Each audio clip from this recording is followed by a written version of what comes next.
కాబట్టి మానవుడికి దేవుడు ఈ జన్మని ఎందుకు ఇచ్చాడో అనేది మనకు తెలియాలి. ఈ లోకంలో నేడు అనేక మంది మానవ జన్మ ఎందుకు ఇవ్వబడిందో, ఈ జన్మ వెనుకున్న దేవుని చిత్తం ఏంటో, ఈ మనిషిగా మనల్ని ఎందుకు పుట్టించాడో అనే విషయం తెలియకుండా పుట్టాము, పెరిగాము, పెద్దోళ్ళమయ్యాము, ఇష్టానుసారంగా బ్రతుకుదాం, ఆడిందే ఆట పాడిందే పాట అన్న విధానంలో మనుషులు తయారయ్యారు. అలాగుంటే మనకి లోకానికి తేడా ఏముండదు. కాబట్టి దేవుడు మనకి ఈ జన్మను ఎందుకు ఇచ్చాడు? మళ్ళీ చెప్తున్నాను, మనం ఈ లోకంలోనికి వచ్చినప్పుడు ఏమీ తీసుకొని రాలేదు, దీనిలో నుండి ఏమీ తీసుకొని పోలేము. కాగా ఎలా ఉండాలట? అన్న వస్త్రములు గలవారమై ఉండి తృప్తి పొందాలి. నీకు తృప్తినిచ్చేవి భూమి మీద ఏమైనా ఉన్నాయి అంటే అన్నము, వస్త్రము. ప్రసంగి గ్రంథము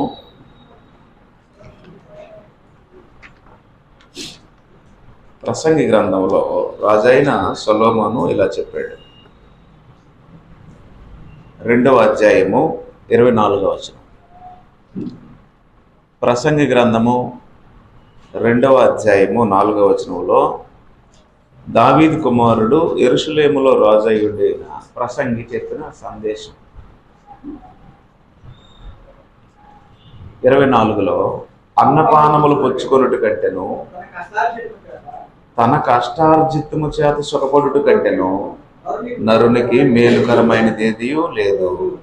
ఇది దేవుని వల్ల కలుగునని నేను తెలుసుకుంటుని. ఆయన సెలవు లేక భోజనము చేసి సంతోషించుట ఎవరికి సాధ్యము? ఆయన సెలవు లేక భోజనము చేసి సంతోషించుట ఎవరికి సాధ్యం? ఇవాళ ఎవడైనా చచ్చిపోతే ఏమంటున్నారు తెలుసా? నూకలు చెల్లిపోయాయి అంటున్నారు.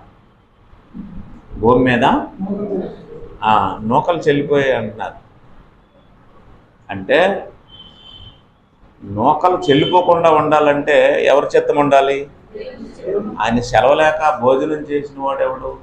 కాబట్టి అష్టైశ్వర్యాలు, భోగభాగ్యాలు, ధనధాన్యాలు, సుఖ సంతోషాలు కలిగిన వాడు రాజు. ఇటు రాజు అయినటువంటి సొలొమోను ఏమంటున్నాడు అంటే, నా కొరకు ఉద్యానవనాలు వేయించుకున్నాను, శృంగార వనాలు వేయించుకున్నాను, మతిహీనత మీద భక్తిహీనత మీద ప్రయోగాలు చేశాను, విస్తారమైనటువంటి కోటలు కట్టించాను, నారుమలు నాటించాను, భూమి మీద సూర్యుని క్రింద నా కన్ను ఆశించినదేది నేను అనుభవించకుండా బ్రతకలేదు అని చెప్పి ఒక ప్రపంచంలోనే చరిత్రకారుడిగా జ్ఞానం విషయంలో, వివేకం విషయంలో అత్యున్నతమైనటువంటి స్థానాన్ని మానవుల మధ్య సంపాదించినటువంటి ఒక రాజు ఏమన్నాడు అంటే, అంతా అయిపోయిన తర్వాత అన్నపానముల పుచ్చుకొనుట కంటెను, తన కష్టార్జితము చేత సుఖపడుట కంటెను నరునికి మేలుకరమైనదేదియో లేదన్నాడు. అంతటి మహారాజు చివరికి ఏమన్నాడు? నువ్వు కష్టపడి సంపాదించి భోజనం చేసిందే నీకు మేలు అన్నాడు. ఇంకో మాట చెప్పాడు, ఆయన సెలవు లేక భోజనం చేసి సంతోషించడం ఎవరికి సాధ్యం?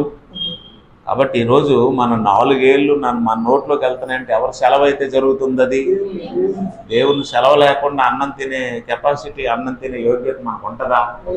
అదే. అయితే మరి ఎందుకు మనుషులు ఈ తాపత్రయంలో పడిపోతున్నారు? ఎందుకు ఈ లోకాన్ని సంపాదించాలని, ఎందుకు ఈ లోకాన్ని అనుభవించాలని ప్రయాసపడుతున్నారు అంటే, ప్రధానమైన కారణం దేవుడు తెలియకపోవడం. మానవులకు ఎవరు తెలియదు? ఇలాంటి పనులు ఎవరు చేస్తారు? దేవుడు తెలియని వాళ్ళు చేస్తారు. కాబట్టి మనకి జన్మనిచ్చి ఈ లోకాన్ని అనుభవించి అష్టైశ్వర్యాలు, భోగభాగ్యాలు, సుఖ సంతోషాలు అనుభవించి ఇక చివరి రోజుల్లో కొంచెం ఏమైనా మిగిలితే మూటగట్టి నెత్తి మీద పెట్టుకొని మనం పరలోకం కొట్టుకొని వెళ్ళిపోతాం అన్న ఉద్దేశంతో దేవుడి జన్మను మనకి ఇవ్వలేదని మొదలు గుర్తుపెట్టుకోండి. ఇప్పుడు మీకు నేను చెప్పే విషయం అర్థమైతే అన్నపానములు పుచ్చుకున్నట్టంటే అంటే మీరు అన్నం తిన్నా మంచినీళ్ళు తాగినా ఆ క్షణంలో దేవుడిని జ్ఞాపకం చేసుకోండి, కృతజ్ఞతలు చెల్లించండి.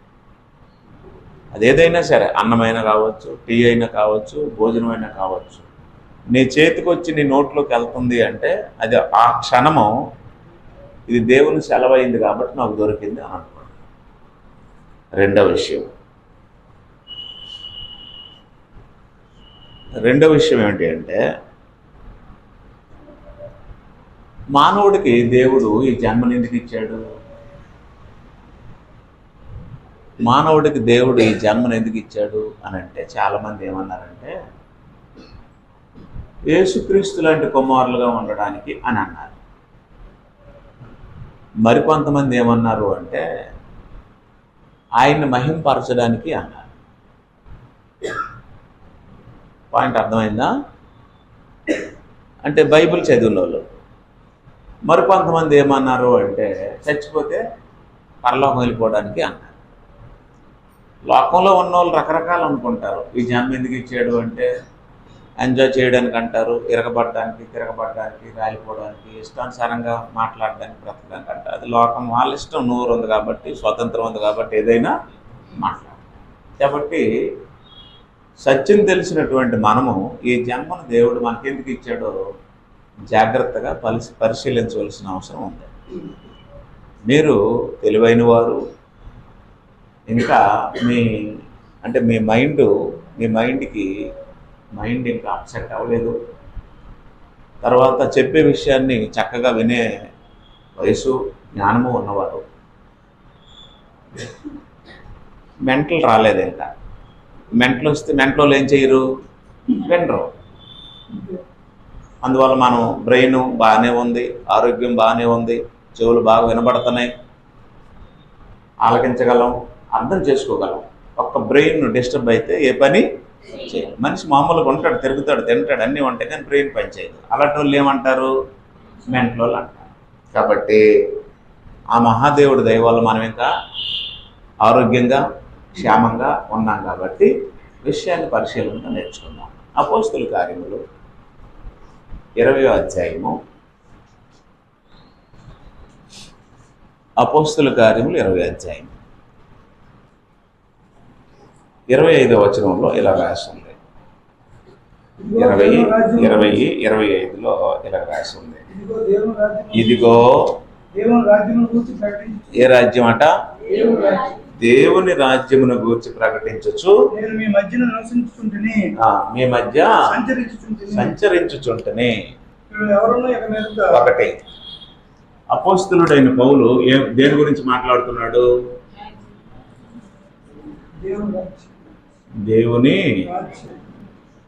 దేవుని రాజ్యం గురించి మాట్లాడుతున్నాడు. దేవుడికి ఏముందట? నేను ఇంతకుముందు చాలాసార్లు చెప్పాను. మలాకి గ్రంథం 1:14 దేవుడే చెప్పాడు, నేను ఘనమైన మహారాజునై ఉన్నాడు. అంటే మీకు ఎప్పుడు కూడా దేవుడు అనగానే రాజు అనేది గుర్తు రావాలి. దేవుడు అంటే ఏం గుర్తు రావాలి? లోకంలో దేవుడు అంటే అర్థం ఏంటంటే, లోకంలో అన్నీ ఇచ్చేసేవాడు దేవుడు అనే భావం ఉంటుంది లోకంలో. గుడికి ఎందుకు వెళ్ళావు అంటే మొక్కుకోవడానికి. ఏం మొక్కున్నావు అంటే మంచి భార్య దొరకాలని. దేవుడి దగ్గరికి వెళ్ళి దండం పెట్టావా? పెట్టాను. ఎందుకు పెట్టావు అంటే మంచి ఉద్యోగం రావాలని. దేవుడి దగ్గరికి వెళ్ళి దండం పెట్టానంటే ఏం పెట్టావు అంటే మంచి బిడ్డ పుట్టాలని. అవునా? అంటే దేవుడు అంటే మనుషుల్లో ఎలాంటి భావం ఉంది? ఆయన ఇచ్చేవాడు, మేము పొందేవాళ్ళం అనే భావం ఉంది. నేను ఒకటి చెప్తున్నాను, మళ్ళీ చెప్తున్నాను, వినండి. దేవుడు ఇవెప్పుడో ఇచ్చేసాడు. ఈ పంచభూతాల్ని సృష్టించినప్పుడే మానవునికి నివాసయోగ్యంగా భూమి, మానవ దేహానికి అవసరమైన వస్తువులు ఉత్పత్తి చేసేటట్టు ఈ ప్రకృతిని దేవుడు ఎప్పుడో తయారు చేశాడు. ప్రకృతి పని ఏంటంటే నీకు కావలసినవి ఉత్పత్తి చేయడమే. టెన్షన్గా ఆలకించాలమ్మా. ప్రకృతి పని ఏంటంటే నీకు కావలసినవి ఏం చేస్తుంది? అది ఉత్పత్తి చేస్తుంది. ఆదికాండం 1వ అధ్యాయము మీరు చదివారో లేదో, భూమి గడ్డిని, విత్తనములిచ్చు ఫలవృక్షములను, తమ తమ జాతి ప్రకారము తమలోని సమస్త మొక్కలు వృక్షాలు మొలిపించును గాక అన్నాడా లేదా? అవన్నీ దాని పని అది చేస్తుంది. దాని పని అది ఎందుకు చేస్తుంది అంటే మన కోసమే చేస్తుంది. మన కోసం చేసేటట్లు భూమికి దేవుడు కమెంట్ ఇచ్చాడు. కాబట్టి మనం దేనికోసము చింతించవలసిన అవసరము లేదు అని యేసు ప్రభువు చెప్పాడు. ఏమి తిందుమా, ఏమి త్రాగుదుమా, ఏమి ధరించుకుందామని మీరు వీటి విషయమై చింతించకండి అని యేసు ప్రభువు చెప్పాడు. చెప్పలేదా? కానీ మధ్యాహ్నం చేపలు వండానండి, పులుసు అయిపోయింది, రాత్రికి ఏం వండమంటారండి? ఆ రాత్రికి తలకాయ వండి, రాత్రికి తలకాయ తిన్నామండి, మళ్ళీ ఉదయం ఏం తిందామండి? వీటి కోసం ప్లాన్లు చేయవలసిన అవసరము ఏది ఉంటే తిను, ఏది దేవుడు నీకు సమర్పి అది తిను, అంతే. చిన్నపిల్లలు వీళ్ళకి తెలియక ఏం చేస్తారంటే వాళ్ళు ఎక్స్పెక్టేషన్తో వస్తారు. స్కూల్ నుండి వచ్చినప్పుడు ఇంటికి వెళ్ళి వెంటనే మా అమ్మ పాయసం చేస్తుంది, ఇంటికి వెళ్ళి వెంటనే మా అమ్మ గుడ్లు వండుతుంది అనుకుంటారు కదా. వాళ్ళు గుడ్లు వండుతారు అనేసరికి ఈ అమ్మ తోటకూర వండింది. వాళ్ళు తోసేస్తారా? ఎవరిదంటాడు తోటకూర అని? వాళ్ళు తెలియదు, ప్లాన్ తెలియదు. కాబట్టి పిల్లలు అలిగినా పిల్లలు తోసేసిన అర్థం ఉంది. పాయింట్ అర్థం అవట్లేదా? మనము ఏమి తిందుమో, ఏమి తాగుదామో, ఏమి ధరించుకుందామో అని ఆలోచించవలసిన అవసరము లేదు. ఇవన్నీ మీకు కావాలని మీ పరలోకపు తండ్రికి ముందే తెలుసు. ఆయన మంచివారి మీద చెడ్డవారి మీద తన సూర్యుని ఉదయింపజేస్తున్నాడు. ఆయన నీతిమంతుల మీద అనీతిమంతుల మీద వర్షాన్ని కురిపిస్తున్నాడు. దేవుడు లోకమును ఎంతో ప్రేమించెను. ఆయన ప్రేమ ప్రకృతి పరంగా, ఆయన ప్రేమ యేసుక్రీస్తు పరంగా మానవులందరికీ లభ్యమవుతుంది. అసలు దేవుడంటేనే ప్రేమాస్వరూపి. ఆయన దగ్గరికి వచ్చిన తర్వాత కూడా మనకు ఆ గుణం రాలేదంటే మనంత దరిద్రులు భూమి మీద ఎవడు ఉండడం. ఆయన ఏం చెప్పాడంటే, ప్రేమించిన వారిని ప్రేమించిన ఎట్లా మీకు ఏం ఫలము కలుగును? సొంకర్లు పాపులు చేసే పని అదే కదా. వందనాలు చెప్పిన వాడికి వందనాలు చెప్తే మీకు ఏం ఫలం కలుగుతుంది? పాపులు అలాంటి పనే చేస్తున్నారు కదా. కాబట్టి నీ శత్రువు ఆకలి కొని ఉంటే ఏం చేయమన్నాడు? భోజనం పెట్టు, టీ పెంచు. నీ శత్రువు దాహం కొని ఉంటే ఏం చేయమన్నాడు? మంచినీళ్ళు, వాటర్ బాటిల్ కొనేసి. అంటే ఈ పద్ధతి, బైబిల్ పద్ధతి లోకానికి భిన్నంగా ఉంటుంది, కానీ అది దేవుని పద్ధతి. నా పాయింట్ మీకు అర్థమవుతుంది. యేసు ప్రభువు ఏమి తిందుమో, ఏమి తాగుదమో, ఏమి ధరించుకుందామని ప్రాణాన్ని గురించి, దేహాన్ని గురించి మీరు ఆలోచించండి అని చెప్పేసిన తర్వాత మత్తయి సువార్త 6:33 వచనంలో ఏం చెప్పాడంటే, మొదట ఆయన నీతిని రాజ్యమును వెతకండి అన్నాడు. అవునా? ఆయన నీతిని రాజ్యాన్ని, మానవులు దేన్ని వెతకాలట? దేవుని నీతిని, దేవుని రాజ్యమును వెతకాలని చెప్పాడు. కాబట్టి అపోస్తలుడైన పౌలు ఏం చెప్తున్నాడు అంటే, దేవుని రాజ్యాన్ని ప్రకటిస్తున్నాను అన్నాడు. మీకు ప్రశ్న వేస్తాను, సమాధానం చెప్పండి. ఒకసారి నా మొహం చూడండి, మీ అందరు తలల పైకి ఎత్తండి. బాప్తిస్మాన్ని ఈ లోకానికి పరిచయం చేసిన మొట్టమొదటి వ్యక్తి ఎవరు? యోహాను. దేవుని రాజ్యాన్ని ఈ లోకానికి పరిచయం చేసిన మొట్టమొదటి మనిషి ఎవరు? యోహాను. దేవుని రాజ్యము సమీపించింది, మారు మనసు పొందండి. దేవుని రాజ్యము యోహాను బోధించాడు, బాప్తిసాలు ఇచ్చాడు మారు మనసు నిమిత్తం. దేవుని రాజ్యాన్ని యేసు బోధించాడు, బాప్తిసాలు ఇచ్చాడు పాపక్షమాపణ నిమిత్తం. ఆ ఉద్దేశాన్ని అపోస్తలులకు నేర్పించి ఏం చేశాడంటే, మీరు సర్వలోకానికి, సర్వసృష్టికి వెళ్ళి సువార్తను, ఈ దేవుని రాజ్య సువార్త సకల జనులకు ప్రకటించబడాలని రాశాడు. అంటే ఇక్కడ నేను చెప్పే విషయం ఏంటంటే, దేవుని రాజ్యం తెలియకుండా ఒకడు సువార్తికుడు అవ్వకూడదు. దేవుని రాజ్యం తెలియకుండా ఒకడేమవ్వకూడదు? సువార్తికుడు అవ్వకూడదు. ఎందుకంటే ఒకడు సువార్తికుడు అయితే డెఫినెట్గా ఒక మనిషిని ఎంతలోనికి నడిపించాలి? దేవుని రాజ్యంలోనికి నడిపించాలి. అలాగని ఏది పడుతుంది దేవుని రాజ్యమో కాదు, ఏది పడుతుంది దేవుని రాజ్యమో కాదు. రెండో విషయం, అపోస్తల కార్యములు 20 అధ్యాయం 26 వచనం చదవండి. కాబట్టి మీలో ఎవరి నాశనం విషయమైనను నేను దోషుని కానని నేడు మిమ్మును సాక్ష్యము. రెండో విషయం ఏం చెప్పాడట? వాళ్ళకేం చెప్పాడు? దేవుని సంకల్పం చెప్పాడు. నేనేమీ దాచుకోలేదు అన్నాడు. అంటే దేవుని రాజ్యం ఉంది కదా. హలో, దేవుని రాజ్యం ఉంది కదా. దేవుని రాజ్యం ఉందా లేదా? దేవుడు రాజైనా, రాజు అయినటువంటి మా గనుడైన మహారాజు అయిన దేవుడికి రాజ్యం ఉంది. ఆ రాజ్యాన్ని నేను మీకు ప్రకటించాను. రెండోది, దేవుని సంకల్పం అంతా మీకు తెలుపకుండా నేనేమీ. సంకల్పం అంటే ఏంటి? ప్లాన్. ఇంగ్లీష్లో ప్లాన్ అంటారు, తెలుగులో ప్రణాళిక, చిత్తము. బైబిల్లో ఏం రాసి ఉంది? చిత్తము. చిత్తము దేవుని ఏర్పాటు అని రాసి ఉంది.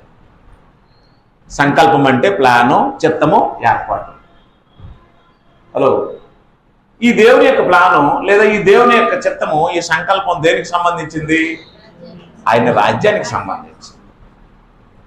ఆయన రాజ్యానికి సంబంధించిన విషయాలు, ఆయన పరిపాలన విధానపు పద్ధతులు, ఆయన రాజ్యాంగ చట్టాలు, ఆ చట్టాలని అనుసరించవలసినటువంటి ప్రజలు, ఆ ప్రజల యొక్క జీవన శైలి, దాన్ని పోగొట్టుకున్నప్పుడు వారు పడే పాట్లు బైబిల్లో రాయబడ్డాయి. అవునా? కాబట్టి ఇప్పుడు ఏం జరిగింది అంటే, ఆయన రాజ్యము శాశ్వతమైనది. ఆ శాశ్వతమైనటువంటి రాజ్యం కోసం దేవుడు ఏం చేశాడు? ఓ సంకల్పం చేశాడు. అవునా? సంకల్పం చేశాడు. ఈ సంకల్పము దేవుని సంకల్పము అని గ్రంథంలో రాయబడింది. ఇది ఎవరి సంకల్పం అట? దేవుని సంకల్పం. ఇటు మహోన్నతుడైన దేవుడు, ఆయన రాజ్యము శాశ్వతమైనది. ఆ శాశ్వతమైన రాజ్యం కోసం ఏం చేశాడు? ఒక సంకల్పం చేశాడు. చేయలేదా? ఈ సంకల్పానికి సంబంధించి 5 విషయాలు ఉంటాయి. ఈ 5 విషయాలని 5 రోజులు ప్రకటించడానికి ఇందులో, అంటే ఇప్పుడున్న మీలో చాలా మంది రాయినప్పుడు, మేము రాగోల్లో 5 రోజులు దేవుని యొక్క సంకల్పంలో ఉండే 5 విషయాలు 5 రోజులు ప్రకటించాం. కాబట్టి దేవుడు ఒక రాజ్యం, దేవుని రాజ్యం శాశ్వతమైనది. ఆ రాజ్యం కోసం ఆయన ఏం చేశాడు? సంకల్పం అంటే ప్లాన్. ఇది ఒక పద్ధతి. నేను ముందు చెప్తుంటాను కదా, ఎప్పుడున్నో ఇల్లు కట్టాలంటే ఏముండాలి? ఒక ప్లాన్ ఉండాలి. పెళ్లి చేయాలంటే ఏముండాలి? ఒక ప్లాన్ ఉండాలి. ఊరు క్యాంప్ వెళ్ళాలంటే ఏముంటది? ఓ ప్లాన్ ఉంటుంది. అలాగే ఆయన రాజ్యము శాశ్వతమైనది. ఆ శాశ్వతమైన రాజ్యం కోసం ఏం చేశాడు ఆయన? ప్రణాళిక. ఇప్పుడు ఆయన ప్రణాళిక, ఆయన ప్లాన్ ప్రకారం యేసుప్రభుని భూమి మీదకి పంపించాడు కదా మరణించడానికి. యేసుప్రభు ఇప్పుడు భూమి మీద ఉన్నాడా? ప్రణాళిక ప్రకారం ఏమయ్యాడు? బలయ్యాడు. ఇప్పుడు ఎక్కడ వెళ్ళి కూర్చున్నాడు? సింహాసనం మీద కూర్చున్నాడు. అలాగనమాట ఆయన ప్రణాళిక, ఆయన ప్లాన్ నెరవేరుతుంది భూమి మీద ఆయన రాజ్యం కోసం. 27వ వచనం చదవండి. అపోస్తలుల కార్యములు 20వ అధ్యాయము. మీకు తెలుపకుండా నేనేమీ దాచుకోనలేదు. దేవుడు తన స్వార్థం ఇచ్చి సంపాదించిన అది సంగతి. ఇప్పుడు ఏమైందట? ఏం జరిగింది? దేవుడు తన స్వరక్తం ఇచ్చి సంపాదించిన, రక్తం ఇచ్చింది ఎవరు? క్రీస్తు. దేవుడు, ప్రభు అనే మాటలు అక్కడ వాడబడ్డాయి. అవునా? దేవుడు తన స్వరక్తం ఇచ్చి సంపాదించిన తన సంఘం అన్నాడు. ఫుట్ నోట్ లో కింద ఏమని రాసి ఉంది? ప్రభు అని రాసి ఉంది. ఓకేనా? దేవుడు, ప్రభు అనే వాడబడి ఈ మాటలు అక్కడ ఎవరిని ఉద్దేశించి వాడాడు? క్రీస్తుని ఉద్దేశించి వాడు. కాబట్టి రక్తం ఇచ్చినోడు ఎవరు? క్రీస్తు. అవునా? ప్రాణం పెట్టినోడు ఎవరు? క్రీస్తే. క్లియర్గా అర్థమవుతుంది. దేవుడు అంటే క్రీస్తు, ప్రభువు అంటే క్రీస్తు తన స్వరక్తం ఇచ్చి సంపాదించిన సంఘము అన్నాడు. 3 విషయాలు మీకు అర్థమయ్యాయి. 1, సంకల్పము, రాజ్యం ఎవరిది? దేవునిది. 2, సంకల్పం ఎవరిది? దేవునిదే. 3, సంఘం ఎవరిది? సంఘము దేవునిదే. ఆ దేవుని యొక్క సంఘాన్ని కట్టడానికి, అంటే ఆయన ప్రణాళికలో ఉండే సంఘాన్ని కట్టడానికి భూమి మీదకి ఎవరు వచ్చారు? వచ్చారు. కొన్నిసార్లు దేవుని సంఘం అని ఉంటుంది, కొన్నిసార్లు క్రీస్తు సంఘం అని ఉంటుంది. సంకల్పం ఎవరిది? దేవునిదే. సంఘం ఎవరిది? అంటే సంఘం కట్టాలన్న ప్లాన్ ఎవరిది? దేవునిది. రాజ్యం ఎవరిది? దేవునిది. అయితే భూపరిధిలో ఈ మనుషుల్ని వారి పాపాల నుండి కడిగి ఈ కడిగినటువంటి మనుషుల కొరకు, కడగబడినటువంటి మనుషుల కొరకు తన రక్తాన్ని ఇచ్చిన కారణం చేత పరిశుద్ధాత్ముడు దేవుడు క్రీస్తుని సంఘానికి శిరస్సుగా నియమించాడని రాశాడు. అలా నియమించడం వల్ల ఈ సంఘం ఎవరిదని బైబిల్ చెప్పింది?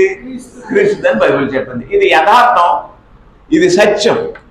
దీనికి భిన్నంగా ఎవడు సంఘం కట్టినా, దీనికి భిన్నంగా ఇంకా ఎవరు ఏ పని చేసినా అది బైబిల్కి వ్యతిరేకం, దేవుని రాజ్యానికి వ్యతిరేకం, దేవుని సంకల్పానికి వ్యతిరేకం, క్రీస్తు సంఘానికి వ్యతిరేకం. అంటే చాలా మందిలో ఎలాంటి అభిప్రాయం ఉందంటే, క్రీస్తు సంఘము ఒక డినామినేషన్ అనుకుంటున్నారు.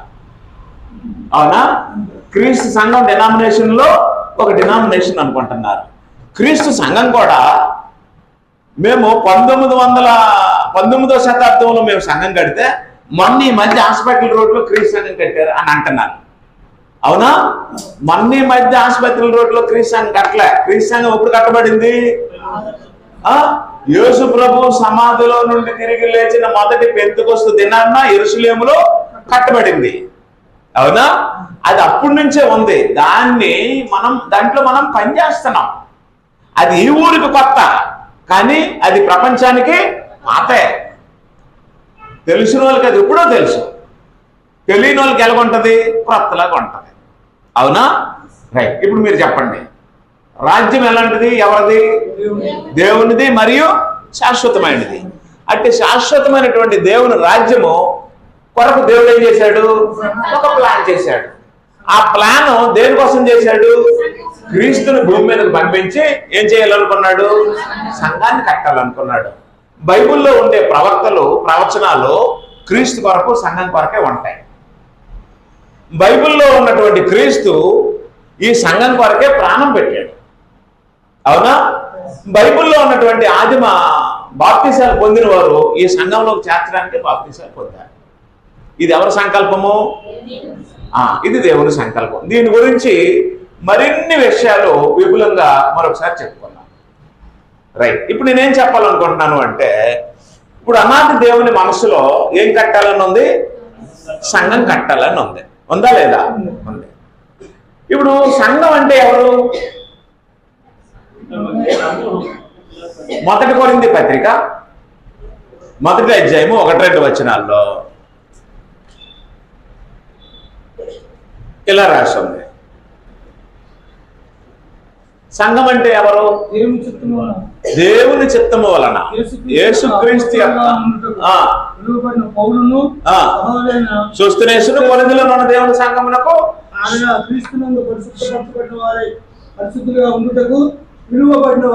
రైట్, పరిశుద్ధపరచబడి పరిశుద్ధతను కొనసాగించుకోవడానికి పిలువబడ్డవారు సంఘం. ఇదిగో నేను ఇక్కడ బోర్డు మీద రాశాను. సంఘం అంటే ఎవరు? పరిశుద్ధులు. సంఘం అంటే ఎవరు? పరిశుద్ధులుగా ఉండటం పిలువబడిన వారు సంఘం. అవునా? అంటే సంఘం ఎలాంటిది? పరిశుద్ధమైనది. ఇశ్రాయేలీయులతో దేవుడు ధర్మశాస్త్ర నిబంధన చేసినప్పుడు కూడా ఏమన్నాడు అంటే, మీరు నాకు పరిశుద్ధమైన సంఘముగా, రాజ్యంగా ఉన్న. ఒకసారి చూడండి 19వ అధ్యాయము నిర్గమకాండం, 19వ అధ్యాయము నిర్గమకాండం 5-6 వచనాలు ఒకసారి చదవండి. కాగా మీరు నా మాట ఎలాగ వినాలి? శ్రద్ధగా విని నా నిబంధన అనుసరించిన ఎడలా, అనుసరించి నడిచిన ఎడలా సమస్త దేశ జనులలో నా సొంత ప్రజలు అవుతారు. సమస్త భూమియు నాదే కదా. గుర్తుంచుకోండి, మీరు నాకు ఎలాంటి ఎలాంటి ఎలాంటి రూపమట? యాజక రూపమైన రాజ్యముగాను పరిశుద్ధమైన జన్మగాను ఉందురని ఏం చేశాడట? చెప్పాడు. అంటే దేవుడితో ఉండే మనుషులు ఎలాంటి మనుషులుగా ఉండాలి? పరిశుద్ధులైనటువంటి మనుషులుగా ఉండాలి. ఎందుకంటే ఆయన చెప్పాడు లేవికాండం 19వ అధ్యాయంలోను 1 పేతురు 1:14లోను, నేను పరిశుద్ధుడునై ఉన్నాను కనుక మీరు కూడా ఎలా ఉండాలి? పరిశుద్ధంగా ఉండాలని చెప్పాడు. ఇప్పుడు 2 విషయాలు మీకు చెప్తాను. సలోమి గారు 2 విషయాలు చెప్తాను, నా వైపు చూడండి. ఒకటి,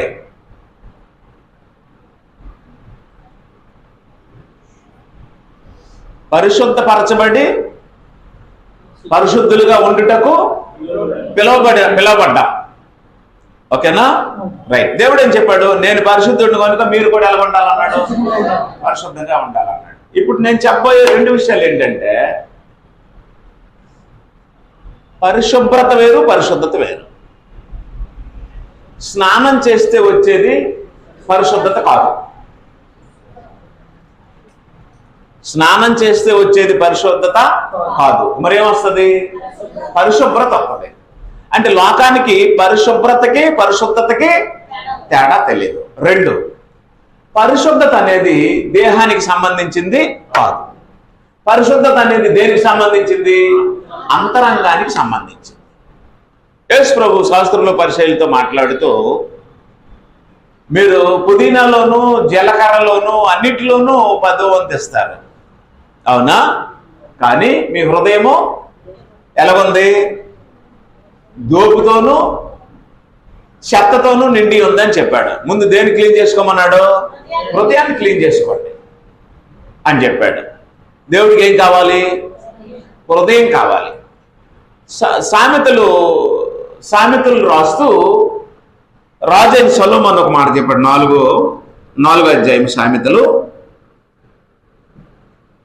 ఇంకా తెలియదా? కీర్తనలు ప్రక్కనే ఉంటాయి సామెతలు.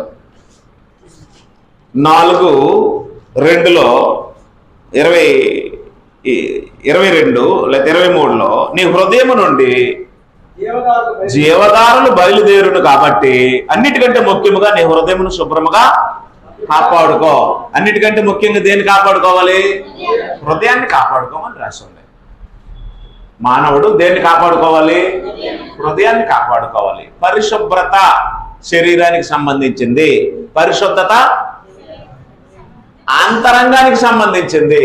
అంటే నువ్వు దేవుని సంకల్పాన్ని గ్రహించి క్రీస్తు సంఘ సభ్యుడివై దేవుని రాజ్యంలోనికి అంటే నిత్యత్వంలోనికి చేరాలి అనుకుంటే డెఫినెట్ గా నీకు సంపాదించవలసింది ఏంటి అంటే పరిశుద్ధతను సంపాదించాలి.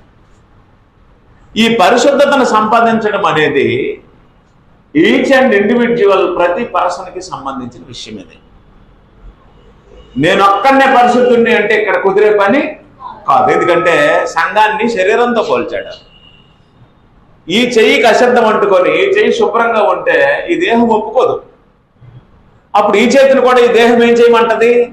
కడుక్కోమంటది. ఈ కాలు బాగా ఉండి ఈ కాలు బురదలో ఉంటే ఈ కాలు ఒప్పుకోదు, ఈ దేహం ఒప్పుకోదు. ఈ కాళ్ళు ఏం చేయాలి? ఈ కాలు కడిగితేగా నూరుకోదు. కాబట్టి ఇప్పుడు క్రీస్తు సంఘము అంటే సంఘంలో ఉండే ప్రతి వ్యక్తి, సంఘంలో నుండే ప్రతి మనిషి, ప్రతి సహోదరి, ప్రతి సహోదరుడు దేనికోసం ప్రయాసపడాలి? పరిశుద్ధత కోసం ప్రయాసపడాలి. అవునా? అర్థం అవట్లేదు మీకు? ఈ అమ్మ బ్రష్ చేయకుండా వచ్చేసింది, ఆ అమ్మకు వాసన వేస్తుంది, నష్టమేట్లేదు. నేను స్నానం చేయకుండా వచ్చాను, ఆ పక్కన కూర్చున్న ఆయనకి దుర్వాసన వస్తుంది, నష్టమేం లేదు. తర్వాత వెళ్ళి స్నానం చేసుకుంటాం, తర్వాత వెళ్ళి బ్రష్ చేసుకుంటాం, తర్వాత వెళ్ళి నూనె రాసుకుంటాం, తర్వాత వెళ్ళి చెట్టేసుకుంటాం. అది దేనికి సంబంధించింది? నీ బాహ్య పురుషుడికి సంబంధించింది, నష్టమేం లేదు. ఎవరో నడుస్తూ వచ్చారు, ఈ అమ్మ కాలు మట్టేశారు, ఆ అమ్మకి బురద అంటేసింది, నష్టమేం లేదు, తర్వాత వెళ్ళి కడుక్కుంటాం. వీటి విషయమే మనం ఆలోచించవలసిన అవసరమో లేదు. కానీ బైబిల్ ఏం చెప్పింది అంటే పరిశుద్ధత గురించి మీరు ప్రయాసపడండి, మీరు పిలువబడిందే దానికోసం. అయితే ఇది బాహ్యపు శరీరానికి సంబంధించింది. ఒళ్ళు కడుక్కుంటే రాదు. ఇది లోకంలో ఉండే చాలా మందికి బట్టలు మార్చుకుంటే వస్తుందని, ఒళ్ళు కడుక్కుంటే వస్తుందని, తడి బట్టలు వేసుకుంటే వస్తుందని, మడి చేస్తే వస్తుందని అనుకుంటున్నారు కదా. వస్తుంది, ఒంటికి వస్తుంది, కానీ అంతరంగంలో రాదది. ఆంతర్యానికి సంబంధించిన పరిశుద్ధత నీకు లేకపోతే దేవుని రాజ్యానికి సూట్ అవు, దేవుని రాజ్యానికి సెట్ అవు. ఆ రకంగా దేవుడు తన రాజ్యం కోసం తాను చేసినటువంటి సంకల్పం భూమి మీద నెరవేరడం కోసం, ఆ నెరవేర్పు మన పరిశుద్ధత కోసం జరిగేటట్లు తన ప్రియకుమారుడైన క్రీస్తుని భూమి మీదకు పంపించాడు. యేసు ప్రభువు వచ్చి మన పాపాల కోసము బలయ్యాడు. బలైన తర్వాత ఆయన రక్తాన్ని కార్చాడు. కార్చినటువంటి ఆయన రక్తం ద్వారా కట్టబడిందే సంఘం. ఆ సంఘం ఎవరిది? ఆయనది. ఆయన రక్తం కార్చాడు. భూపరిధిలో ఈ సంఘానికి ఆయన ఏమై ఉండాలని దేవుడు నిర్ణయించాడు? శిరస్సు అయి ఉండాలని నిర్ణయించాడు. కాబట్టి క్రీస్తు సంఘానికి ఏమై ఉన్నాడు? శిరస్సు అయి ఉన్నాడు. మీరు ఎఫెసీ పత్రిక, కొలస్సీ పత్రిక చదివితే క్రీస్తే సంఘమునకు శిరస్సు అని రాస్తుంది. సంఘము అని పేరు ఎక్కడైనా పెట్టి దాని ముందు ఇంకొక క్రీస్తు పేరు కాకుండా ఇంకొక పేరు ఎవడైనా ఎక్కడైనా పెడితే వాడు దేవుని విరోధి, క్రీస్తు విరోధి, దేవుని రాజ్య విరోధి, దేవుని సంకల్పానికి విరోధి.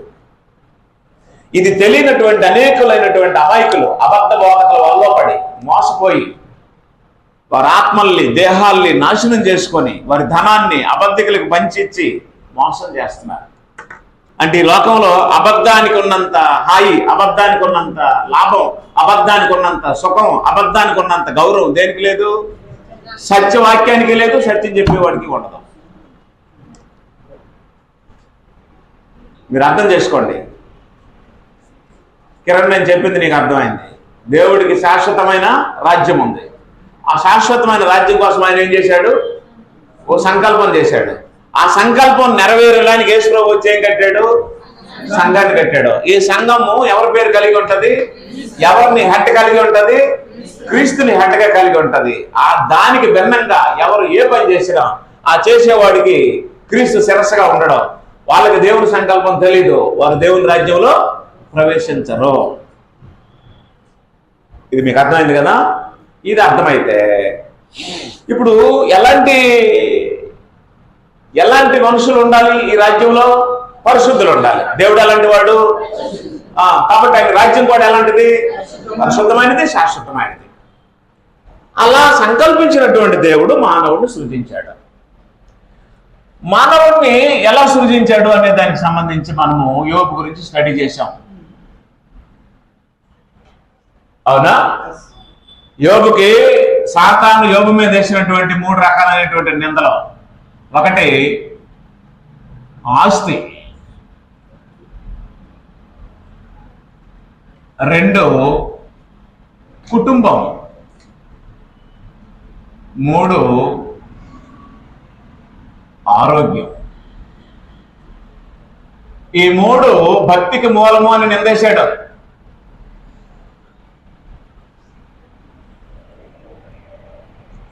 దేవదూతలు మీటింగ్ లో సాతాను వెళ్ళినప్పుడు ఎక్కడి నుండి వచ్చావని అడిగితే భూలోకంలో అటు ఇటు తిరుగుతూ వచ్చానని చెప్పినప్పుడు యోగుని చూసావని అంటే చూశానండి. చూశాను, ఆయనకేముందండి, విస్తారమైన ఆస్తి ఇచ్చావు, అందుకే నీ అందు భయభక్తులు కలిగి ఉన్నాడు. మంచి భార్యని బిడ్డల్ని ఇచ్చావు, అందుకే నీ అందు కుటుంబాన్ని బట్టి నీ అందు భయభక్తులు కలిగి ఉన్నాడు. ఆరోగ్యం ఇచ్చావు, అందువల్లే నిన్ను వదలుకుంటున్నాడు అన్నాడు.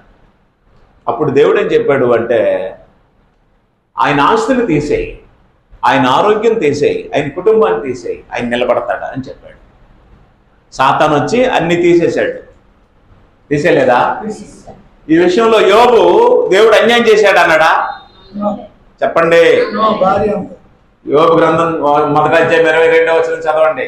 ఎందుకంటే పరిణామాలు యోబు జీవితంలో కాదు, మన జీవితాల్లో కూడా సంభవిస్తాయి. రేపు మరణము యోబు ఇంట్లోనే కాదు, రేపు మన ఇంట్లో కూడా వస్తుంది. ఆర్థిక పరమైన అసమానతలు రేపు యోబు ఇంట్లోనే కాదు, మన ఇంట్లోనూ కూడా వస్తాయి. పిల్లలు చచ్చిపోవడం అనేది యోబుకు సంబంధించిన విషయమే కాదు, రేపు మన పిల్లలు కూడా మన కళ్ళ ముందే పోవచ్చు. ఆ టైంలో నువ్వు దేవుని రాజ్యాన్ని కోల్పోయి మాట్లాడుతావేమో, అందుకని నీకు తీసి చూడమని చెప్తున్నాను. ఏ సంగతిలో?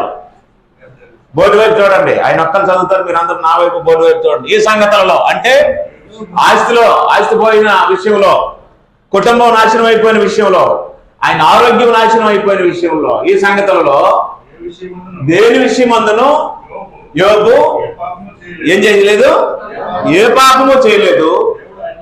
ముఖ్యంగా గుర్తుంచుకోండి, దేవుడు ఏం చేయలేదట, దేవుడు నాకు అన్యాయం చేయలేదని చెప్పాడట. నా వైపు చూడండి. మీరు అలా చెప్పగలరా? మీరు అలా చెప్పగలరా? అలా చెప్పకపోతే మీకు నిత్యత్వం ఉండదా? అంటే నేనేమన్నానంటే, రేపే దేవుడు మీ ఆస్తి తీసేస్తాడా, రేపే దేవుడు మీకు ఆరోగ్యం తీసేస్తాడా, రేపే దేవుడు మీ బిడ్డలు తీసేస్తాడు, మీ కుటుంబం తీసేస్తాడని నేను చెప్పట్లేదు. ఒకవేళ ఇలాంటి సందర్భం మన కుటుంబాల్లో తల్లో, పిల్లో, భార్యో, భర్తో ఎవరో ఈ లోకాన్ని విడిచి చెల్లిపోయే పరిస్థితి వస్తే, దేవుడు నాకు అన్యాయం చేశాడు, మా కుటుంబాన్ని చూడలేకపోయాడు, మాకు అగ్గెట్టాడు, మా ఇల్లు తీసాడు అంటావా?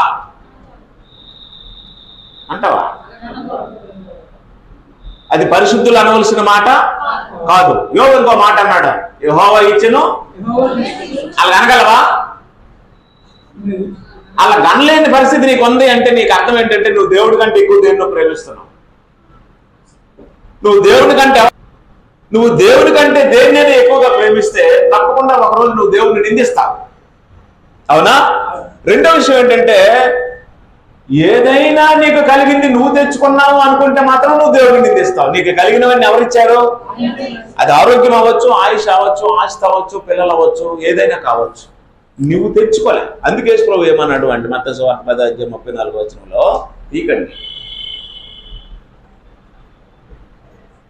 తల్లినైనను, తండ్రినైనను, అన్నదమ్ములైనను, అక్క చెల్లులైనను, ఎండ్లనైనను, భూములైనను, బిడ్డలైనను, కడక తన ప్రాణమునైనను నాకంటే ఎక్కువగా ప్రేమించేవాడు నాకు పాత్రుడు అన్నాడా?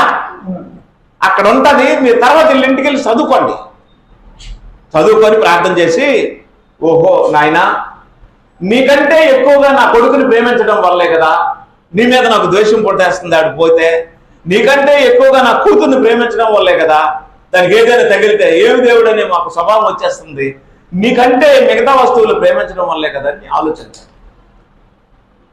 దేవుని ప్రేమించే వారు వేరు, దేవుడు ప్రేమించిన వారు వేరని రెండు సంగతులు చెప్తూనే వస్తున్నాను మీకు. కాబట్టి యోబు ఈ సంగతులు జరిగినా సరే ఏమనలేదట, దేవుడు అన్యాయము చేశాడని అనలేదు. రెండు, దేవుడిని దూషించలేదు. ఇక చివరిగా ఆయనకున్నటువంటి ఏకైక ఆయుధం ఎవరు? ఆయన భార్య. సాతాను బ్యాక్గ్రౌండ్ అండి. ఎవరిని ఇక్కడ పావులాగా వాడుకుంటున్నాడు? యోబుని వాడుకుంటున్నాడు. యోబుని నాశనం చేయాలి. ఆ యోబుని నాశనం చేయడం ఇప్పుడు ఎవరిని వాడుకుంటున్నాడు? భార్యను వాడుకుంటున్నాడు. ఈ భార్య ఒక్క మాట అనమంది, ఎక్కువ అక్కర్లే, ఒకే మాట చెప్పండి. ఏంటమాట? దేవుని దూషించి మరణము కమ్ము అన్నది. ఇంకనూ యథార్థతను వదలవా అన్నది. మీకు ఎందుకు చెప్తున్నానో చివరికి అర్థమవుతాయి విషయాలు. ఈ లోకమంతా నీ మీద నిందలు వేసి నిన్ను ద్వేషించి నిన్ను దూషించిన నీ పక్కన ఎవరు నిలబడాలి? నీ భార్య నిలబడాలి. ఈ లోకమంతా నువ్వు అబద్ధికుడు అన్నా నీ భార్య నమ్మాలి. ఈ లోకమంతా నిన్ను దూషించిన నేనున్నానండి మీరు భయపడకండి అనాలి. ఈ ఊరంతా నీ మీద దుమ్మెత్తి పోసిన నీ భార్యని నీ పక్కన నిలబడాలి. మనకు దేవుడు ఉన్నాడండి అనాలి. ఇంత బ్రతికినాడు యోబు జీవితం ఎరిగిన భార్య, సంసారం చేసింది. ఆయన ఎంత భక్తుడో, ఎంత ప్రార్థనాపరుడో, ఆయన ఎంత తీవ్రంగా ఉంటాడో అలాంటి మనిషిని వచ్చి ఏం చేయమంటుంది? దేవుని దూషించి ఇంకనూ యథార్థతను వదలవా? ఇంత జరిగినా సరే నీకు బుద్ధి లేదన్నట్టు మాట్లాడేది. ఏమంటాడో, దేవుని వలన మేలు అనుభవించడానికే మనం తగ్గుతామా? శ్రమలు వచ్చినప్పుడు అనుభవించమా? ఇచ్చినోడు ఎవరు? తీసుకెళ్ళిపోయినోడు ఎవరు? ఆయనకే మహిమ కలుగుతుంది అన్నాడు. 10 మంది బిడ్డలు పోయినప్పుడు ఎలాగన్నాడో నాకు అర్థం అవట్లేదు. రైట్. ఈ యోబుని ఎవరు సృష్టించారు? దేవుడే. రెండో మనిషి గురించి మనం మాట్లాడుకున్నాం. ఈ రెండో వ్యక్తి ఎవరు? యోసేపు. రెండో వ్యక్తి ఎవరు? యోసేపు. శ్రమలు వచ్చాయా? రాలేదా? సొంత అన్నదమ్ములు తీసుకెళ్ళి ఏం చేశారు? గోతిలో పడేశారు. అమ్మ పడ్డాడు బానిసగా. పశువుని కొన్నట్టు కొనుక్కొని తీసుకుని వెళ్ళారు. అవునా? అప్పుడు బానిసగా ఒక ఇంట్లో పనిచేస్తున్నాడు. శ్రమ వచ్చిందా? రాలేదా? ఒకటి, ద్వేషింపబడ్డాడు. 2, అమ్మ పడ్డాడు. 3, బానిస, పనివాడు. నీ అన్నదమ్ములు అక్క చెల్లెలు అందరూ సుభిక్షంగా ఉండి నువ్వు కానీ ఇబ్బందుల్లో ఉంటే ఒక రకమైనటువంటి వేదన నీకు మనసులోకి వస్తుంది. నా తోడబుట్టిన వాళ్ళందరూ బాగున్నారు, నా బతుకేటి వెళ్ళకుందని అనిపిస్తుందా లేదా? తోడబుట్టిన వాళ్ళే ఆయన తోసేశారు గోతులో. అవునా? ఈ శ్రమలన్నీ అనుభవించాడు. అప్పుడు చెయ్యని నేరానికి ఎవరి వల్ల ఎక్కడికి వెళ్ళవలసి వచ్చింది? ఎవరి భార్య? ఆవిడి పోతీఫర్ భార్య. ఈవిడ వల్ల ఆయన ఎందులోకి వెళ్ళిపోయాడు? జైల్లోకి వెళ్ళిపోయాడు. తప్పు చేసి వెళ్ళాడా? తప్పు చేయకుండా వెళ్ళాడా? తప్పు చేయకుండా నిలబడ్డా? నిలబడలేదా? తప్పు చేయడానికి కామమే కాళ్ళ ముందుకు వచ్చినా సరే ఏం చేశాడు? ఎంత దుష్కార్యము చేసి నేను ఎలా పాపాన్ని మూట పట్టుకుంటానమ్మా అన్నాడు. ఇది యవ్వనస్తులందరికీ ఒక హెచ్చరిక. కామాభిలాష, కామ వికారము, కామము నీ ముందుకు వస్తుంది. ఏ రూపంలో వస్తుందో తెలియదు. ఆయనకైతే యజమానురాల రూపంలోనే వచ్చింది. వెంటనే ఏం చేశాడు అంటే ఆమె చేతులు విదిలించుకొని ఇంట్లో నుంచి పారిపోయాడు. అవకాశం ఎప్పుడు దొరుకుతుందా అన్నవారు అనేకులు. అవకాశం వచ్చినా నా దేవుని కోసం నేను నిలబడతాను అన్నవాడు అక్కడ పారిపోయాడు. పారిపోయిన తర్వాత నింద వేసి జైల్లో వేసి నాశనం చేసేయాలని చూసింది. నా పాయింట్ ఏంటంటే నిలబడ్డా? పడిపోయాడా? నిలబడ్డాడు. తర్వాత మనం మాట్లాడుకున్నటువంటి వ్యక్తులు ఎవరు? షడ్రకు, మేషకు, అబేద్నెగో. నిలబడ్డారా? పడిపోయారా? పడిపోయారా? 60 మూరల పొడుగు బంగారు బొమ్మ, 6 మూరల వెడల్పు బంగారు బొమ్మ చేసి దోరాయన మైదానంలో నిలబెట్టి 127 సంస్థానాల్లో ఉన్నవాడు ఎవడైనా సరే దీనికి నమస్కారం చేయకపోతే మండుచున్న వేడిముగా అగ్నిగుండంలో పడేస్తాను అన్నాడా లేదా? రిపోర్ట్ వచ్చింది. అయ్యా 3 మనుషులు నమస్కారం చేయమన్నారండి. ఎవరా 3? షడ్రక్, మేషక్,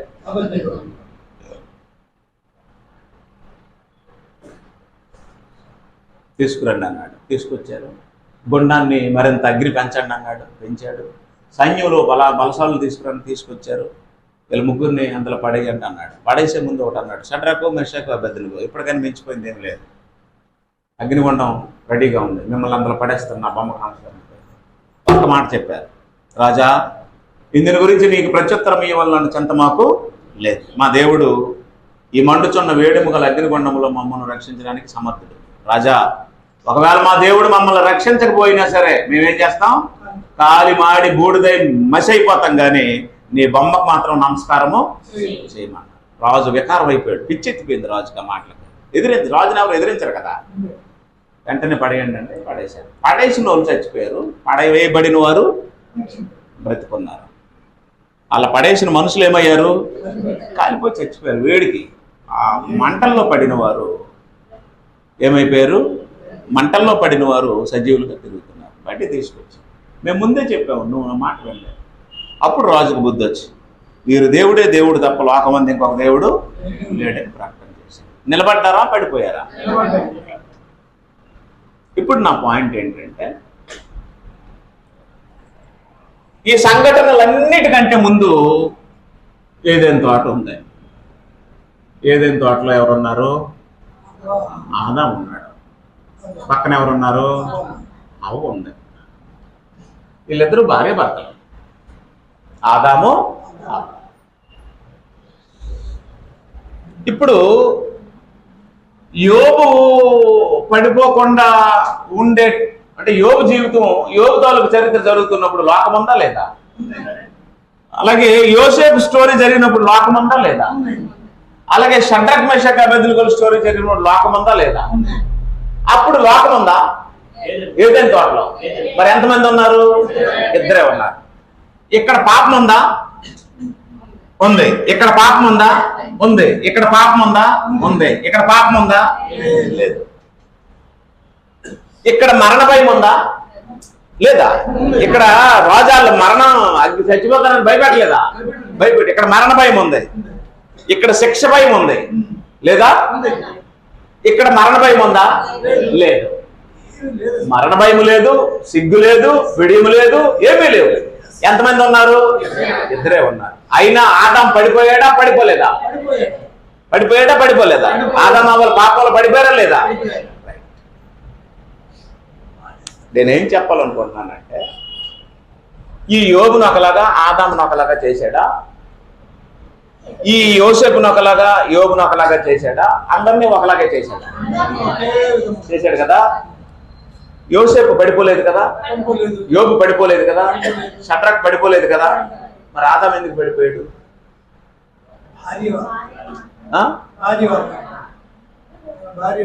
రైట్. తిమోతికి రాసిన మొదటి పత్రిక,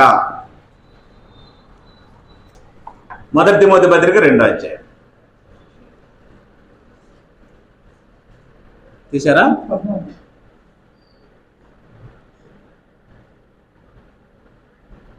13. మొదట ఆదాము, తర్వాత అవ్వయు నిర్మింపబడిరు గారా. నిర్మాణంలో మొదటి వాడు ఎవరు? తర్వాత ఎవరిని సృష్టించాడు? ఇది అందరికీ తెలిసిన విషయమే. మొదటి పురుషుడు, తర్వాత స్త్రీ. ఎప్పుడు కూడా పెళ్లి చేసుకుంటే పురుషుడు పెద్దవాడు అయి ఉండాలి, స్త్రీ అది దేవుని ధర్మము, ప్రకృతి ధర్మం, శరీర ధర్మం. ఎందుకంటే దేవుడు ఏది చేసినా ఒక పద్ధతి ప్రకారమే చేస్తాడు. పద్ధతి, దేవుని పద్ధతి ఎలాగుందంటే, మా 13వ వచనంలో మొదట ఆదామును తర్వాత అవ్వయు నిర్మింపబడిరు కదా. మనకు తెలుసు కదా, ఆదికాండం చదివితే. మళ్ళీ ఎక్కడ ఎందుకు రాశాడు అంటే 14లో ఆయనను, రైట్, ఆదాం ఏం చేయబడలేదట కానీ స్త్రీ మోసపరచబడి. రైట్. ఇప్పుడు చెప్పండి, మోసము మొట్టమొదట మోసం చేయాలని సాతాను ఎవరి దగ్గరికి వచ్చాడు? ఆదాం దగ్గరికి వచ్చాడు. అక్కడ రాసి ఉంది, ఆయనను ఆదాము మోసపరచబడలేదు కానీ స్త్రీ మోసపరచబడింది. అంటే ఏం లేదు, మనకు మొదట మోసం చేయాలని సాతాను ఎవరి దగ్గరికి వెళ్ళాడు? మగోడి దగ్గరికి వెళ్ళాడు. ఆ మగోడు సాతాను మాటలకి లొంగలే. అప్పుడు ఎవరి దగ్గరికి వెళ్ళాడు? స్త్రీ దగ్గరికి వెళ్ళాడు. రైట్. ఇప్పుడు పాయింట్ అర్థం చేసుకో.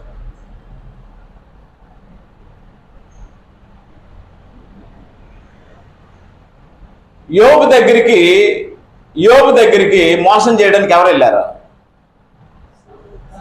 సాతాను వెళ్ళలేదు. సాతాను వెళ్ళలేదు. ప్రకృతిని వాడుకున్నాడు, భార్యను వాడుకున్నాడు. యోసేపు దగ్గరికి మోసం చేయడానికి ఎవరు వెళ్ళారు? ఆయన పాపంలో పడడానికి ఎవరు వెళ్ళారు? ఒక స్త్రీని, ఒక పోతీఫర్ భార్యను వాడుకున్నాడు. ఆయన పడిపోలేదు. షడ్రక్ మేషక్ అబేద్నెగోల దగ్గరికి మోసం చేయడానికి, వాళ్ళు పడేయడానికి ఎవరు వెళ్ళారు? ఒక రాజును వాడుకున్నాడు, ఒక విగ్రహాన్ని వాడుకున్నాడు. అవునా? కానీ ఆదాం దగ్గరికి ఎవరు వెళ్ళారు? డైరెక్ట్ గా. ఆదాం దగ్గరికి ఎవరు వెళ్ళారు? డైరెక్ట్ గా. అంటే సాతానే ఎవరిని వాడుకొని ఎవరి దగ్గరికి వెళ్ళాడు? ఎవరినైనా వాడుకుంటాడు సాతాను. పావుని వాడుకుంటాడు, గాడిదని వాడుకుంటాడు, కుక్కని వాడుకుంటాడు, భార్యనైనా వాడుకుంటాడు, భర్తనైనా వాడుకుంటాడు, పిల్లలైనా వాడుకుంటాడు. నా పాయింట్ ఏంటంటే, ఆదాము దగ్గర అటాక్ జరిగినప్పుడు సాతాను డైరెక్ట్ గా వెళ్ళి మాట్లాడాడు. అవునా? మిగతా వాళ్ళతో మాట్లాడినప్పుడు మనుషుల ద్వారా ప్రేరణ జరిగింది. పాయింట్ అర్థమైందా? ఇప్పుడు చెప్పండి, ఈ నిలబడే వారిలో మొట్టమొదటి పడిపోకుండా నిలబడినోడు ఎవరు? ఆదామే. ఇప్పుడు చెప్పండి, ఆదాం బెస్టా, యోసేపు బెస్టా? ఆదాము బెస్టే, యోసేపు బెస్టే. కానీ శోధన విషయానికి వస్తే యోసేపు దగ్గరికి శోధన ఏ రూపంలో వచ్చింది? స్త్రీ రూపంలో వచ్చింది. ఆదాం దగ్గరికి డైరెక్ట్ గా వచ్చాడు. అంటే ఆదాం ఎవరిని ఎదిరించాడు? సాతాన్ని ఎదిరించాడు. యోసేపు ఎవరిని ఎదిరించాడు? స్త్రీని ఎదిరించాడు. అవునా?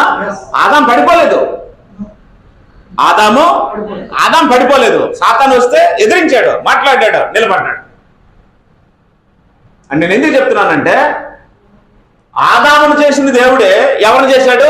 యోబుని చేశాడు. యోబుని చేసిన దేవుడే ఎవరిని చేశాడు? యోసేపుని చేశాడు. అంటే పురుషుడు పడిపోకుండా ఉండగలడు అన్నటువంటి శక్తిని పెట్టి చేశాడు దేవుడు. అయితే ఏం జరిగింది అంటే, సాతాను పామును వాడుకొని వచ్చి ఆయన డైరెక్ట్ గా శోధించిన పడని మగడు ఆయన భార్యగా ఉన్నటువంటి స్త్రీ వచ్చి తినమంటే ఏం చేశాడు? తినేశాడు. తిన్నాడా లేదా? ఇప్పుడు చూడండి, ఆదికాండం 3:17 దేవుడు ఏమన్నాడు? నీవు నీ భార్య మాట విని అన్నాడు. ఎవరి మాట అన్నాడు? నీవు నీ భార్య మాట విని అన్నాడు. పురుషుడు ఎవరి మాట విన్నాడట? నీవు నీ భార్య మాట విని తినవద్దన్న వృక్షఫలములు తింటేవు కనుక నీ నిమిత్తము నేల శపింపడ్డది, నేల శపింపడ్డది, నువ్వు శపింపడతావు, నీ భార్య శపింపడుతుంది, అబ్బాయి శపించబడతాడు, ప్రకృతి శపించబడుతుంది. సర్వ శాపాలు రావడానికి కారణం నువ్వు నీ భార్య మాట వినడం. అంటే సాతాను డైరెక్ట్ గా వచ్చిన సాతాన్ని ఎదిరించాడు, కానీ ఎదురుగా వచ్చిన భార్యను ఏం చేయలేకపోయాడు? ఎదిరించలేకపోయాడు.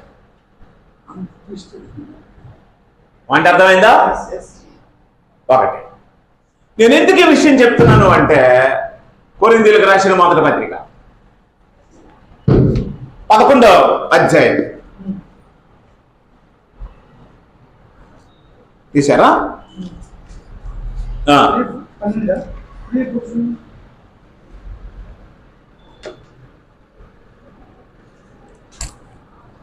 క్షమించండి, 2 కొరింథీ 11 అధ్యాయం.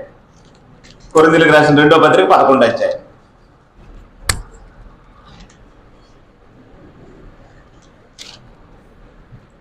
కొంచెం అవివేకముగా మాట్లాడినను మీరు సహింపవలనని. అంటే ఇది మీకు వినడానికి ఎలా ఉంటది? అవివేకంగానే ఉంటది. ఏంటి ఇలా మాట్లాడుతున్నాడు అన్నట్టు ఉంటది. ఆయన మీరు సహించండి అని చెప్పి పౌలు కొరింథీ సంఘానికి రాస్తూ ఏమన్నాడు? నన్ను గూర్చి మీరు ఎలాగూ ఆయనను సహించండి, నన్ను ఎలాగని మీరు సహించండి అని చెప్పి ఏమన్నాడు? దేవాశక్తితో మీ ఎడల ఆసక్తి కలిగి ఉన్నాను. ఎందుకనగా పవిత్రురాలైన కన్యకనుగా ఒక్కడే పురుషుని కనుక క్రీస్తునకు సమర్పింపులను మేము ప్రధానము చేసిదిని గాని, సర్పము తన కుయుక్తి చేత హవను మోసపరిచినట్లు మీ మనస్సులను చెరపబడి క్రీస్తు ఎడలను సరద నుండి పవిత్రత నుండి ఎట్లయినను తొలగబోనేమో అని భయపడుతున్నాను అన్నాడు. ఇప్పుడు చెప్పండి, ఎందుకు ఏం భయపడుతూ రాస్తున్నాడు? అపోస్తలుడైన పౌలు నేను ఇలా రాస్తున్నాను, మీరు నన్ను సహించండి, నేను అవివేకంగా మాట్లాడుతున్నాను అనుకోకండి. వాస్తవం ఏంటి అంటే, సర్పము దేవుని సరళత, దేవుని పరిశుద్ధత నుండి మనుషులు వేరు చేశాడా లేదా? వాస్తవానికి సర్పం వేరు చేశాడా? స్త్రీ వేరు చేసిందా? స్త్రీ వేరు చేసింది కదండి. ఇప్పుడు స్త్రీ ఏం చేసింది అంటే, హలో,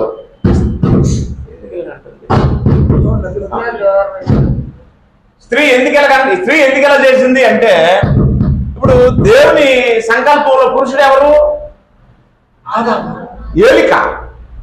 ఆయన ఆదికాండంలో అన్నాడు, ఏలుదురు అన్నాడు, నువ్వు ఏలుతావు అన్నాడు. అవునా? భూమిని నువ్వు ఏలుతావు అన్నాడు. 2 పురుషుడినేమో శిరస్సు అన్నాడు. 3 ఎవడైనను వాడి ఇంటి వారిని ఏలనేరకపోయిన ఎడల దేవుని సంఘమును ఎలా పరిపాలించగలడు అన్నాడు. అంటే మొదటి నుంచి సృష్టిని పరిపాలించడానికి, కుటుంబాన్ని పరిపాలించడానికి, సంఘాన్ని పరిపాలించడానికి, పరిపాలించే అవకాశం దేవుడు ఎవరికి ఇచ్చాడు? పురుషుడిగా ఇచ్చాడు. ఇట్టి పరిపాలనా విధానాన్ని దేవుడు పురుషులకు ఇచ్చినప్పుడు ఆ పరిపాలన కొనసాగకుండా ఆ పురుషుల్ని నాశనం చేయడానికి వాడే వ్యక్తులు ఎవరు? స్త్రీలు. ఆ స్త్రీలకి బ్యాక్గ్రౌండ్ గా ఉండే వ్యక్తి ఎవరు? సాతాను. అర్థం అవ్వలేదా?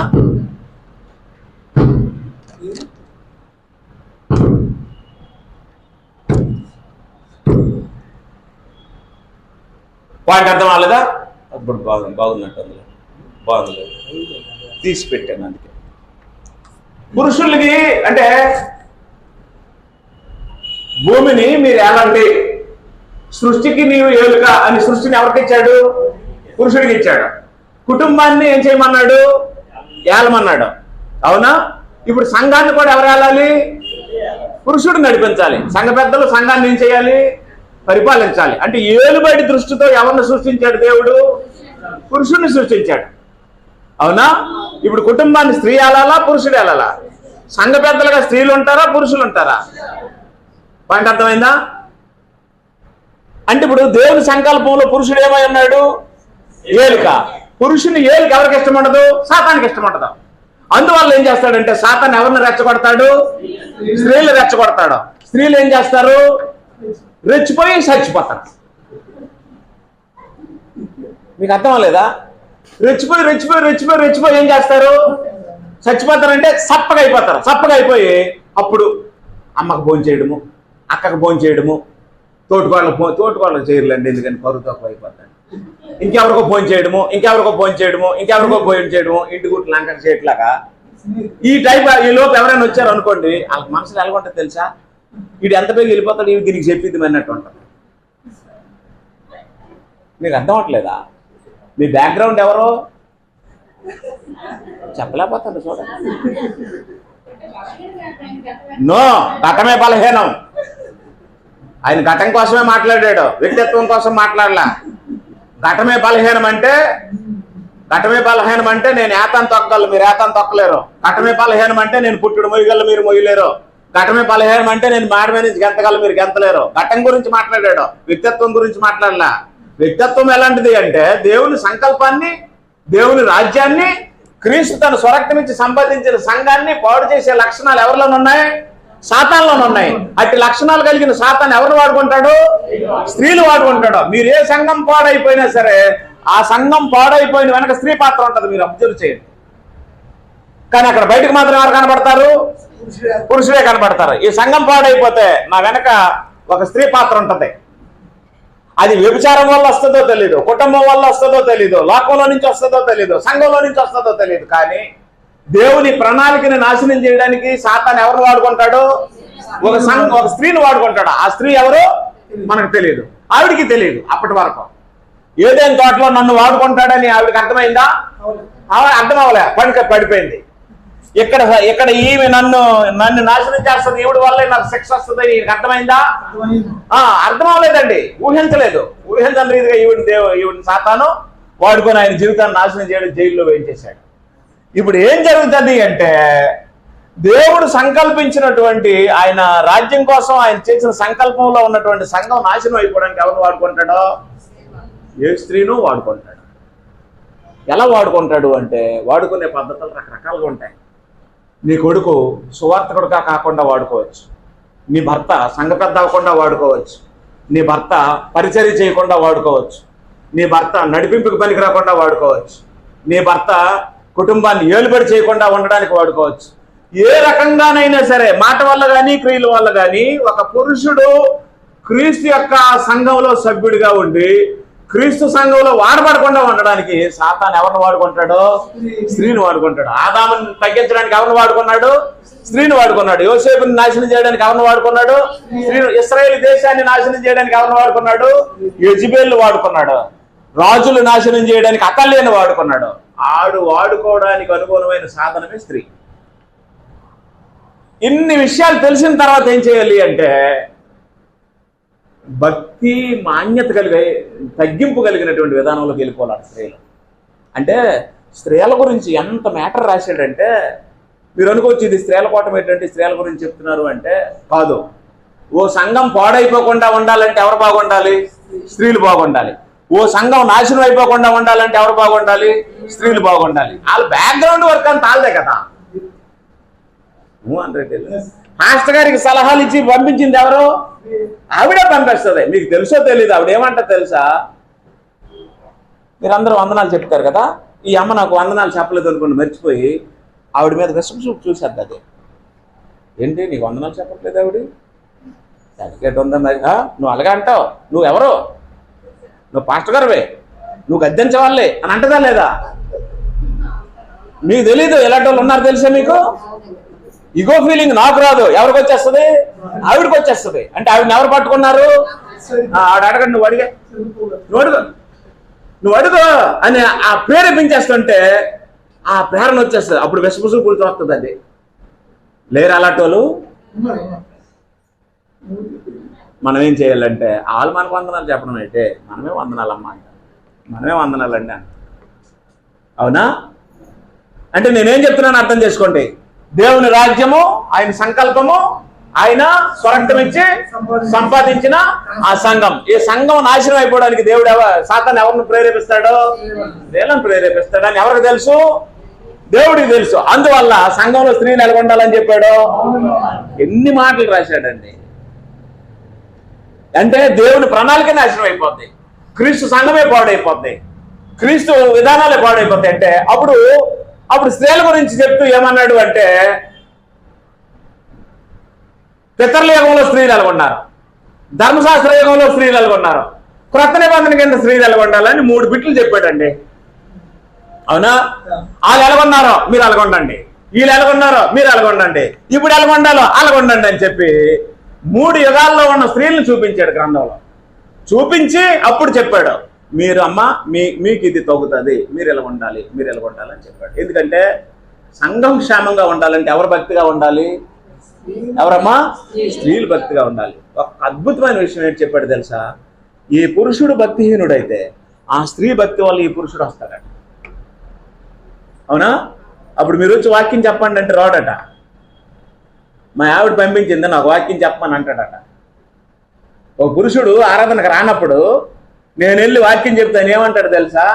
అది పంపించిందా నన్ను రమ్మని చర్చికి ఆరాధనకి, అది పంపించిందా నాకు వాక్యాలు చెప్పమని అని రెచ్చిపోతాడట. ఆ రెచ్చిపోయేవాడు కూడా తగ్గింపులోకి వెళ్ళి రక్షణలోకి వచ్చేయాలంటే ఎవరి ప్రవర్తన మీద ఆధారపడి ఉంది అన్నాడు? నీ నడవడిక మీద ఆధారపడి ఉంది అన్నాడు. కాబట్టి అపవాది వేట, అపవాది దృష్టి, అపవాది ఆలోచనలు, అపవాది తాలూకా బుద్ధులు స్త్రీలోకి వచ్చేటట్లు, స్త్రీని వాడుకునేటట్లు వాడు ఇన్సర్ట్ చేస్తాడు. అంటే మీరు ఒకటే గుర్తుంచుకోండి, డైరెక్ట్గా అపవాది ఆయన దగ్గరికి వచ్చిన ఆయన పడిపోయినాడు. ఎవరికి పడిపోయాడు? ఆమెకు పడిపోయాడు. అంటే ఆయన వాడుకోవడానికి అనుగుణమైన ఘటన ఎవరు? స్త్రీ అయిపోయింది. అందువల్ల ఏం చెప్పాడు అంటే, పితరుల యుగంలో ఎలా స్త్రీలు ఉన్నారో, ధర్మశాస్త్ర యుగంలో స్త్రీలు ఎలాగొన్నారో, క్రొత్త నిబంధనలో స్త్రీలు ఎలాగొండాలో, క్రీస్తు సంఘంలో స్త్రీలు ఎలాగొండాలో తెలుసుకోండి అని చెప్పాడు. అవునా? అలా ఉండకపోతే ఏది నాశనం అయిపోద్దట? సంఘమే నాశనం అయిపోద్ది. నేను చెప్పాను, ఆయన మహిమ కొరకు కట్టబడింది ఈ సంఘం. ఎవరి మహిమ కొరకు? ఆ సంఘాల్లో ఆడవాళ్ళు రాజకీయాలు చేయకూడదు, సంఘాల్లో ఆడవాళ్ళు వెంకట్టి మాట్లాడకూడదు, సంఘాల్లో ఆడ మనుషులు మగవాళ్ళని రాజకీయాలకు ప్రేరేపించకూడదు, తగువులకు ప్రేరేపించకూడదు, గొడవలకు ప్రేరేపించకూడదు. ఎందుకంటే ఇది తరతరాలు ఉండే సంఘం. నువ్వు భూలోకం అంతమైపోయినంత వరకు ఉండే సంఘం. ఆ రకమైనటువంటి సంఘాన్ని భూమి మీద కట్టాలని, ఆయన రాజ్యవాసులుగా సంఘ సభ్యులు బ్రతకాలని దేవుడు నియమించినటువంటి ఈ చిత్తాన్ని పాడు చేయడానికి వాడుకునే సాధనం సాతాను. ఆ సాతాను వాడుకునే ఆయుధం స్త్రీ. అది నువ్వు అవ్వకుండా ఉంటే నీ జీవితం ధన్యమైపోతుంది. ఒకవేళ నువ్వే నీ భర్తకు కానీ, నీ బిడ్డకు కానీ, సంఘానికి కానీ, సువార్తకుడికి కానీ ఆటంకమైతే ఈ ఆడజాన్ని ఎత్తకుండా ఉండడమే బెస్ట్. అవునా కాదా? కాబట్టి 3 యుగాల్లో స్త్రీలు ఎలా బ్రతికారు, ఏ నియమం మీద బ్రతికారు అనేది వచ్చే వారం చెప్తాను. మిస్ అవ్వకుండా. మీ అందరికీ